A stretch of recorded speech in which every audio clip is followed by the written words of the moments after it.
पिछले साल एक फ्लिपकार्ट लूट की घटना हुई थी। उसमें दो अभियुक्त थे, एक चंदन दास और एक विक्की कुमार। तो विक्की कुमार और चंदन दास के बीच में उसी लूट की घटना से आपस में तनाव चल रहा था।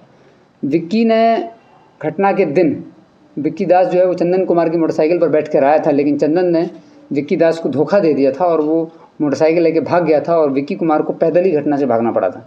ये अदावत उन दोनों के बीच में लगातार चली आ रही थी। इसका लिंकअप होता है सीधे 28 अप्रैल 2023 को। 28 अप्रैल 2023 को हम लोगों को सूचना मिली थी कि एक व्यक्ति का शव मिला है, लड़के का, जिसके शव पे उसको छत बिछत भी किया गया है। एसिड डालकर उसकी आइडेंटिटी को छुपाने का प्रयास किया गया। सूचना मिलने के बाद FIR दर्ज हुई। प्राथमिक दृष्टि में तो पहचान नहीं हो पाई थी, लेकिन अगले 24 घंटे के अंदर जब उसकी फ़ोटो को सर्कुलेट किया गया तो जो मृतक थे उसके परिजनों के द्वारा कपड़े के आधार पर और अन्य जो आधार थे उनके आधारों पर उसकी पहचान को स्थापित कर लिया गया था। उसकी पहचान स्थापित हुई थी चंदन दास, जो कि ग्राम हजपुरवा निवासी है। FIR दर्ज करके अनुसंधान प्रारंभ किया। इस घटना का उद्भेदन हो गया है। हुआ यूँ था कि जो चंदन दास था, इसके 2-3 दोस्त हैं, बबलू दास, गुड्डू दास और विक्की कुमार। तो विक्की दास ने जो फ्लिपकार्ट लूट की घटना में धोखा दिया था, चंदन दास ने जो धोखा दिया था विक्की को, इसी बात को लेकर के दोनों के बीच में तनाव था। और गुड्डू दास ने अपने भाई बबलू दास के साथ मिल करके इनको पैसे दिए थे 20,000 रुपये।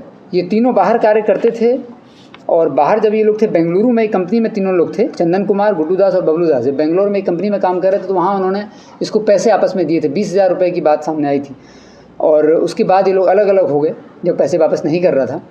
जब तीनों एक साथ मिलते हैं, विक्की, बबलू और गुड्डू, तो ये तीनों ने योजना बनाई। तो विक्की ने बताया कि उसको फ्लिपकार्ट की लूट में इसने धोखा दिया था और इसको भी पैसे चाहिए थे।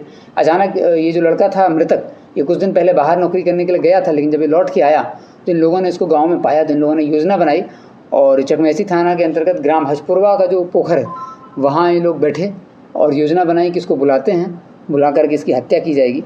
और विक्की कुमार के द्वारा ही एसिड का प्रबंध किया गया ताकि इसको छत विछत किया जाए।